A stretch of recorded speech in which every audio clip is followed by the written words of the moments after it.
En France, donc, maintenant, qui s'accentue, vous l'avez sans doute senti, même s'il n'est pas aussi extrême en ce moment qu'aux États-Unis, un froid qui représente un véritable casse-tête pour les maraîchers. Regardez ce reportage dans l'Oise de Yannick Le Gall et Gilles Bezou.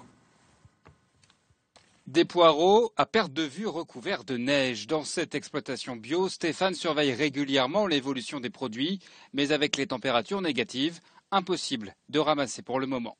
Ces poireaux-là, s'ils s'arrêtent de geler dans une semaine, on va pouvoir les rattaquer. Et puis après, tout ce carré-là nous sert à alimenter les paniers et les marchés jusqu'à fin avril. Alors l'hiver, pour pallier le froid, l'exploitation bio s'est entre autres orientée vers l'endive de terre. Tout au long de l'hiver, on fait à peu près 25 légumes. Mais c'est vrai que ici, c'est une chambre chaude où on force de l'endive. C'est vraiment la fraîcheur de l'hiver.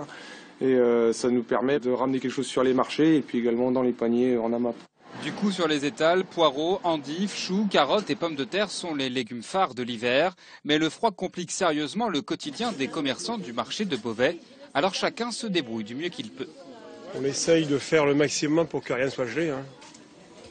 On sort au compte-gouttes. Bon, aujourd'hui, il ne fait pas très froid quand même. On a une température où on peut largement travailler. 0 degré, c'est pas méchant.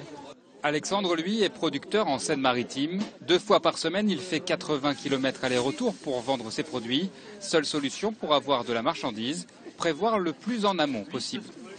Le poireau, le chou de Bruxelles, le chou vert, le chou-fleur. Le chou-fleur qui gèle, on le coupe à l'avance. Le chou vert aussi, parce qu'une fois qu'il y a de la neige dessus, on ne peut pas le couper. Le poireau, on l'arrache à l'avance, on l'épluche, on le stocke en chambre froide. Donc avec les chambres froides, on peut quand même stocker les légumes d'avance. Habitués au froid, les maraîchers picards s'adaptent constamment et les températures à nouveau négatives des prochains jours ne semblent pas les effrayer.